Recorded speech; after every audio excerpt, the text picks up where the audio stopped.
Trump कहे no war, Netanyahu है नाराज।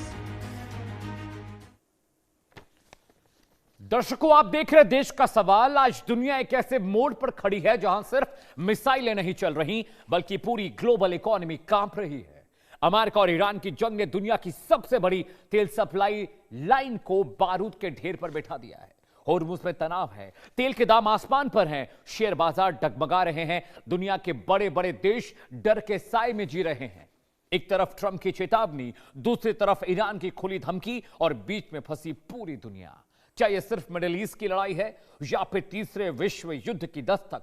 दुनिया में महंगाई बढ़ रही है, पेट्रोल डीजल की कीमतें आग उगल रही हैं, एयरलाइंस के रूट बदल रहे हैं, जहाज रुक रहे हैं और ग्लोबल सप्लाई चेन टूटने लगी है। रिपोर्ट्स कहती हैं अगर यह जंग लंबी चली तो दुनिया मंदी की तरफ जा सकती है। सबसे बड़ा डर है होर्मुज का, जहां से दुनिया का करीब 20% तेल गुजरता है। अगर यहां पूरी तरह संकट गहराया तो सिर्फ तेल नहीं रुकेगा, दुनिया की अर्थव्यवस्था की सांसें रुक जाएंगी। संयुक्त राष्ट्र तक चेतावनी दे चुका है कि इस जंग का असर खाने पीने की चीजों, व्यापार, ट्रैवल, रोजमर्रा की जिंदगी पर पड़ रहा है। क्या अमेरिका और ईरान की जंग दुनिया को आर्थिक तबाही की तरफ ले जा रही है? क्या तेल की लड़ाई पूरी दुनिया को गरीब बना देगी? क्या भारत भी इस आग की चपेट में आने वाला है? क्योंकि मामला सिर्फ जंग का नहीं, दुनिया की सांसों का है, वर्ल्ड इकोनॉमी का है। और खबर यह भी है कि ट्रंप और नेतन्याहू में ईरान जंग को लेकर मतभेद है। इस बीच ट्रंप का एक बयान भी आया है। क्या कह रहे हैं नेतन्याहू के लिए, जरा सुनिए। Fine, he'll do whatever I want him to do. He's very good man. He'll do whatever I want him to do, and he's a great guy. To me, he's a great guy. Don't forget, he was a wartime prime minister, and he's not treated right in Israel, in my opinion. I'm right now at 99% in Israel. I could run for prime minister, so maybe after I do this, I'll go to Israel, run for prime minister.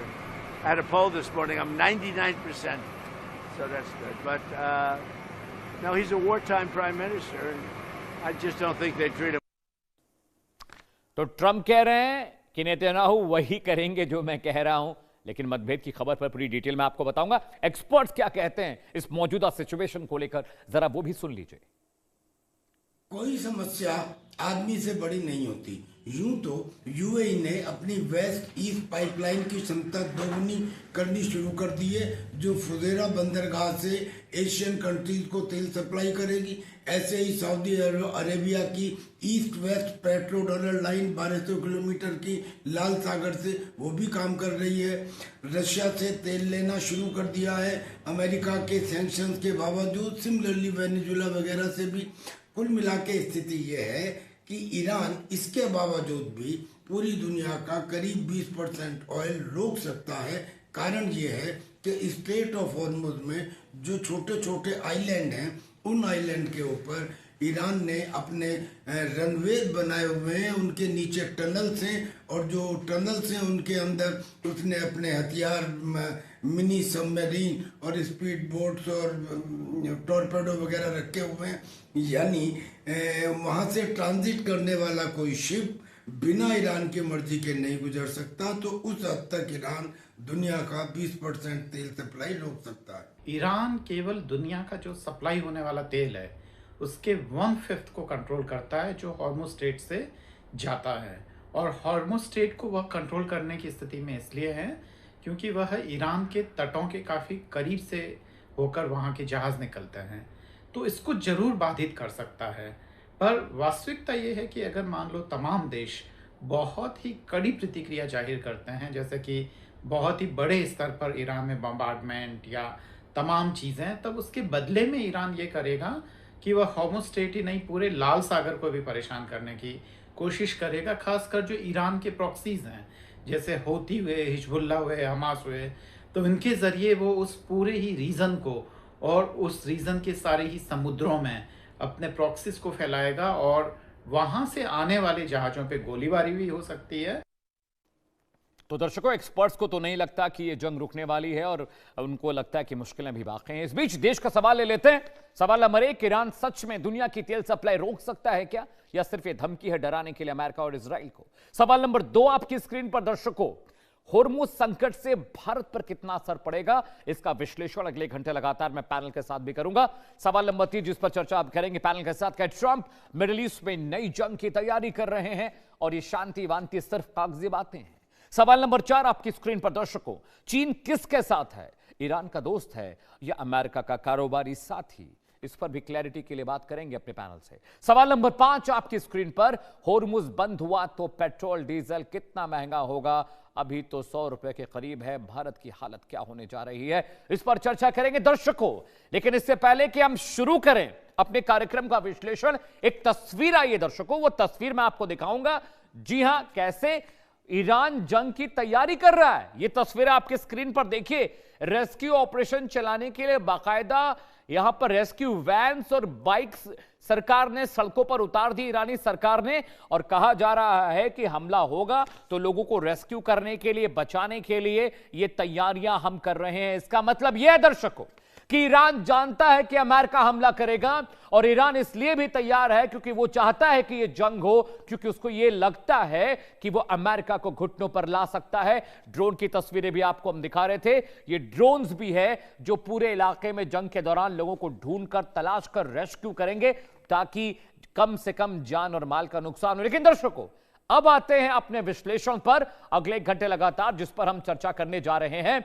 खबर आई है दोस्तों कि Trump और Netanyahu साहब में मतभेद हो गया है जंग को लेकर। कोई कहता है जंग होनी चाहिए, अमेरिका कहता है जरा रुको दोस्त, बातचीत तो कर लें। जी हां, अब वो इंफॉर्मेशन आपके लिए लेकर आया हूं दर्शकों, जिसका आपको इंतजार था कि क्या ट्रंप और नेतन्याहू में अब मतभेद हो गया है। ट्रंप को भाई डील, नेतन्याहू कहें किल। जी हां, अमेरिका इजराइल दोस्ती में दरार, ईरान जंग को लेकर ट्रंप नेतन्याहू के बीच मतभेद की खबरें आ रही हैं कि दोनों दोस्तों में मतभेद है जंग को लेकर। नेतन्याहू चाहते हैं कि ईरान पर हमले जारी रहे। इन्फो नंबर 2 आपकी स्क्रीन पर है दर्शकों। लेकिन ट्रंप क्या चाहते हैं, इन्फो नंबर 3 आपको बताएगा। ट्रंप बातचीत और डील का मौका देना चाहते हैं ईरान को, लेकिन इजराइल इससे नाखुश है। मंगलवार को दोनों नेताओं के बीच 1 घंटे तक फोन पर बातचीत हुई है, और यह बातचीत थोड़ी सी रफ हुई है, थोड़ी सी बहसबाजी हुई है, थोड़ा गुस्सा था इसमें। इन्फो नंबर 5 आपकी स्क्रीन पर, नेतन्याहू ने कहा कि ईरान पर हमले रोकना गलती होगी अमेरिका की। इन्फो नंबर 6 आपकी स्क्रीन पर, मंगलवार को नहीं हुए हमले का नाम ऑपरेशन स्लेज हैमर था। यानी अगर मंगलवार को अमेरिका ईरान पर हमला करता, उस ऑपरेशन का नाम, पहले वाले का नाम एपिक फ्यूरी था, दूसरे वाले का नाम ऑपरेशन स्लेज हैमर अमेरिका ने रखा था, पेंटागन ने रखा था। लेकिन दर्शकों, जंग ने मुश्किलें बढ़ाई हैं, दुनिया में दिक्कतों का पहाड़ टूट पड़ा है। कैसे, जरा ये फैक्ट और फिगर भी आपको दिखा देते हैं, उसमें क्या है आपको समझना चाहिए। जी हां, ग्राफिक्स पर आते हैं दर्शकों। कैसे अब ये दिक्कतें दुनिया को अपनी जद में ले रही हैं, समझिए। दिक्कत नंबर 1 आपकी स्क्रीन पर है दर्शकों, तेल गैस की कीमतों में बेतहाशा इजाफा हुआ है, लोग परेशान हैं। दिक्कत नंबर 2, पेट्रोल डीजल महंगा हो जाएगा, जंग ने मुश्किल बढ़ाई है, दुनिया पर पहाड़ टूटा है। दिक्कत नंबर 3, महंगाई, आर्थिक मंदी का डर हर किसी को सता रहा है, दुनिया की बड़ी इकोनॉमीज को भी, और छोटों की तो बात ही छोड़ दीजिए। दिक्कत नंबर 4, शिपिंग और कारोबार ठप होता जा रहा है, रुकता जा रहा है, खत्म होता जा रहा है। दिक्कत नंबर 5 आपकी स्क्रीन पर दर्शकों आने जा रही है, खाद्य संकट का खतरा लगातार अब बढ़ रहा है, फूड सप्लाई को लेकर अब दिक्कतें होने लगी हैं। दिक्कत नंबर 6, एयरलाइन और ट्रैवल सेक्टर प्रभावित हुआ है, दुनिया भर में जो उड़ानें थी वो रोक दी गई हैं, खत्म कर दी गई हैं, रूट कैंसिल हो गए हैं क्योंकि क्रूड बहुत महंगा है, एयर टर्बाइन फ्यूल यानी ATF बहुत महंगा हो गया है, और मिडिल ईस्ट की विमानों को तो रोक ही दिया गया है। दिक्कत नंबर 8 क्या है, व्यापार घाटा बढ़ा है, यह भी बहुत बड़ी दिक्कत है दर्शकों, व्यापार घाटा लगातार बढ़ता जा रहा है, इसको फिस्कल डेफिसिट कहते हैं। दूसरा, राजकोषीय घाटा भी बढ़ रहा है, रुपया जो है वो लगातार कमजोर हो रहा है, रुपए पर दबाव बढ़ता जा रहा है। दिक्कत नंबर 10, नई ग्लोबल गुटबंदी हो रही है, कुछ देश एक साथ आ रहे हैं खुद को बचाने के लिए, अपनी इकोनॉमी को सेव करने के लिए। दिक्कत नंबर 11 आपकी स्क्रीन पर, तीसरे विश्व युद्ध का डर भी सता रहा है लोगों को कि थर्ड वर्ल्ड वॉर सिनेरियोस बन रहे हैं। चलिए दर्शकों आगे बढ़ते हैं, दुनिया में क्या हो रहा है आपको पता है क्या कि जंग के माहौल के बीच दुनिया से क्या अपडेट आ रहे हैं, दुनिया में क्या दिक्कतें चल रही है, वो भी आपके लिए जानना जरूरी है।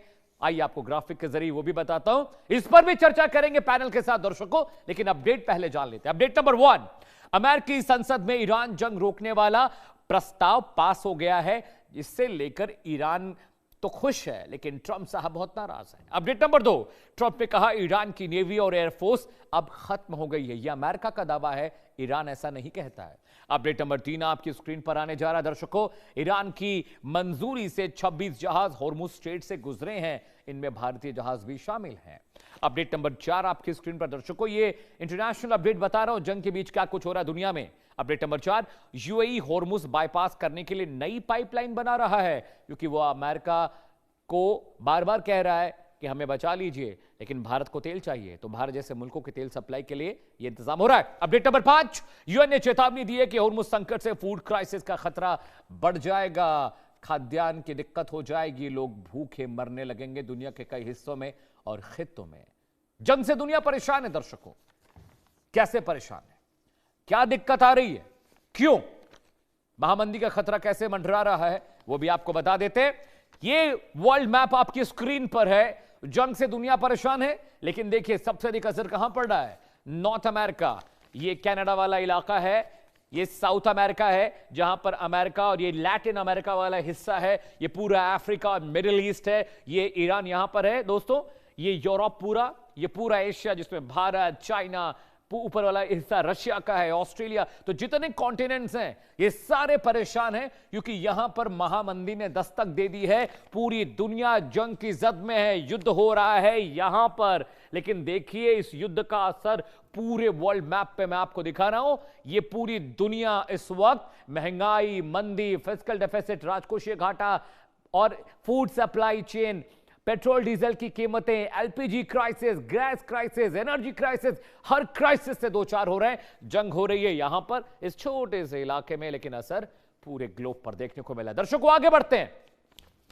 ये तो आपने देख लिया कि किस तरह से दिक्कतें और परेशानियां हो रही हैं दुनिया को, लेकिन दर्शकों ईरान का दौरा भी कर रहा है कोई। जी हां, दौरा हो रहा है, शांति की फर्जी कोशिश भी। आइए वो ग्राफिक्स